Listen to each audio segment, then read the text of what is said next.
विद्यार्थी मित्रांनो, तुमच्या सर्वांचं स्वागत करतो आपल्या या चॅनलमध्ये, ज्याचं नाव आहे बेस्ट एज्युकेशनल क्लासेस। तुम्ही थंबनेल तर बघितलाच असेल की एमपीएससीची 21 जुलै रोजी होणारी जी पूर्वपरीक्षा आहे बघा, ती पुन्हा एक वार पुढे ढकलण्यात आलेली आहे।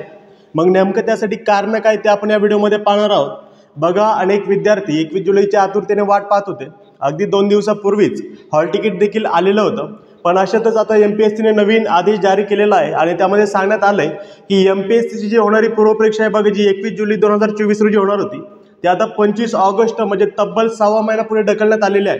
मग नेमकं यासाठी कारण काय आहे, नेमकं परीक्षा का पुढे ढकलण्यात आली, नेमकं यामध्ये फायदा कुणाचा नुकसान कुणाचं, आपण या व्हिडिओमध्ये पाहणार आहोत। विद्यार्थी मित्रांनो, तुम्हाला स्क्रीनवरती ते परिपत्रक दिसत असेल जे आयोगाने काल रात्री जाहीर केलं बघा, ते मी तुमच्यासाठी वाचतो आणि त्यानंतर बघा विश्लेषण करून सांगतो की नेमकं यामध्ये काय सांगितलंय।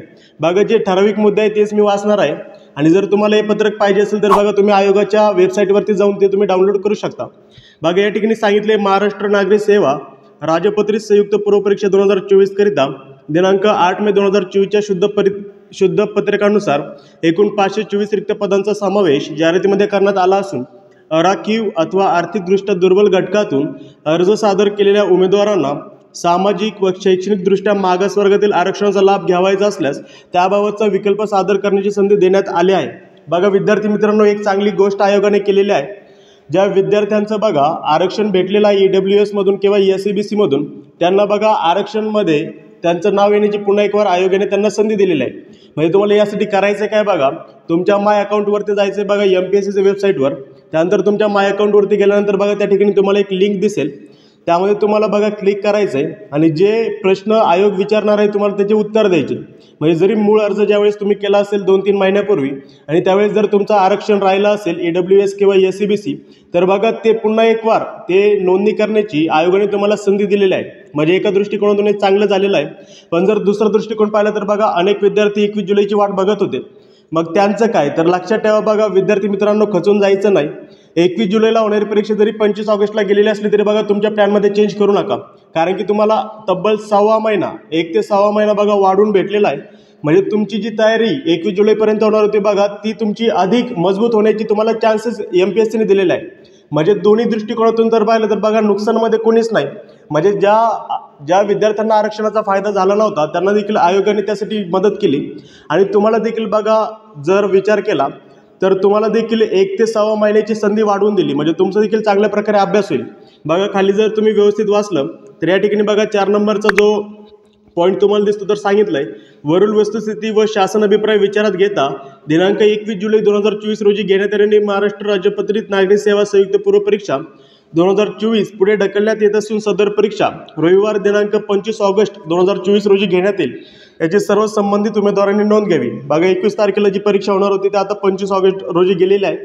त्यानंतर पुढे सांगितलंय बघा, खाली सांगितलं बघा 5 नंबरचा पॉईंट, आयोगाकडून प्रसिद्ध करण्यात आलेल्या महाराष्ट्र राज्यपत्रित नागरी सेवा संयुक्त पूर्वपरीक्षा 2024 परीक्षेकरिता मूळ जाहिरातीस अनुसरून अर्जाद्वारे अराखीव अथवा आर्थिकदृष्ट्या दुर्बल अर्ज केलेल्या उमेदवारांना सामाजिक व शैक्षणिकदृष्ट्या मागास वर्गाचा म्हणजे SEBC अथवा इतर मागास वर्गाचा म्हणजे OBC दावा करण्याकरिता विकल्प सादर करण्यासंदर्भात खालीलप्रमाणे कार्यवाही करणे आवश्यक आहे। बघा 1 नंबरचा पॉईंट त्यामध्ये सांगितलं, संबंधित उमेदवार आयोगाच्या ऑनलाईन अर्ज प्रणालीमधील उमेदवारांच्या प्रोफाईलमधील माय अकाउंट सदराखाली प्रस्तुत परीक्षेच्या जाहिरातीकरिता उपलब्ध करून देण्यात आलेल्या लिंक समोर दर्शवण्यात आलेल्या क्वेश्चन्स या बटनावर क्लिक करून विचारण्यात येणारी माहिती नमूद करून विकल्प सादर करू शकतील। बघा ही एक फायद्याची गोष्ट तुम्हाला आहे। तुम्हाला जे आरक्षण तुमचं राहिलं होतं ते आयोगाने मिळवून देण्याकरिता तुमच्यासाठी प्रयत्न केलेले आहेत, ते तुम्ही बघा तुमच्या माय अकाउंटमध्ये जायचं आहे, त्यानंतर ज्या परीक्षेसाठी तुम्ही अर्ज केला होता त्यावरती जायचं आहे, त्या ठिकाणी तुम्हाला एक लिंक दिसेल त्यावरती क्लिक करायचं आहे आणि जे प्रश्न आयोग विचारणार आहे बघा त्याचं उत्तर द्यायचं आहे। जरी बघा ज्यावेळेस तुम्ही मूळ जाहिरात भरली असेल, जो फॉर्म भरला असेल, जरी त्या ठिकाणी आरक्षणाचे नमूद तुम्ही केलं नसेल तरी बघा तरी तुमच्यासाठी बघा ते उपलब्ध करून आयोगाने दिलेला आहे। पुढे जर गेलं तर बघा सांगितलंय 2 नंबर, सामाजिक व शैक्षणिकदृष्ट्या मागास वर्गाचा SEBC अथवा इतर मागास वर्गाचा OBC दावा करण्याकरिता विकल्प सादर केल्यास संबंधित उमेदवाराचा मूळ अर्जातील दावा रद्द समजण्यात येईल। बघा जर तुम्हाला आयोगाने आता जे काही मुदत वाढवून दिलेली आहे आरक्षण करण्यासंदर्भात, जर तुम्ही ते केलं नाही तर बघा तुमचा दावा म्हणजे तुम्ही नंतर काही दावे केले तरी ते सपशेल खोटे असे ठरतील।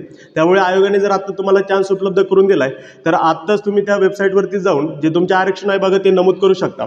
बघा अशा प्रकारे आपण पाहिलं की जी परीक्षा 21 जुलै रोजी होणार होती ते आता 25 ऑगस्ट रोजी गेली. जरी परीक्षा लांबली असेल तरी बघा खचून जायचं नाही, कारण की बघा 6वा महिना आपल्याला वाढून भेटलेला आहे.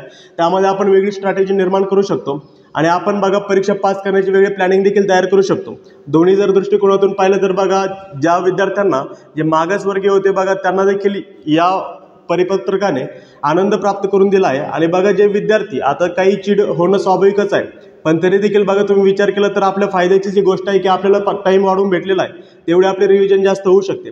विद्यार्थी मित्रांनो, जर तुम्ही आमच्या चॅनलवरती नवीन असाल तर आजच आमच्या चॅनलला सबस्क्राईब करून ठेवा आणि सबस्क्राईब समोर जे काही बटन आहे बघा बेल आयकॉनचं ते दाबून ठेवा, जेणेकरून बघा येणाऱ्या पुढील प्रत्येक व्हिडिओची अपडेट तुमच्यापर्यंत पोहोचून जाईल. आणि जे तुमचे विद्यार्थी मित्र MPSC करत असतील त्यांना अजूनपर्यंत हे नोटिफिकेशन गेलेलं नसेल तर हा व्हिडिओ त्यांच्यापर्यंत शेअर करा, जेणेकरून त्यांना केल्याची मदत होईल. थँक्यू.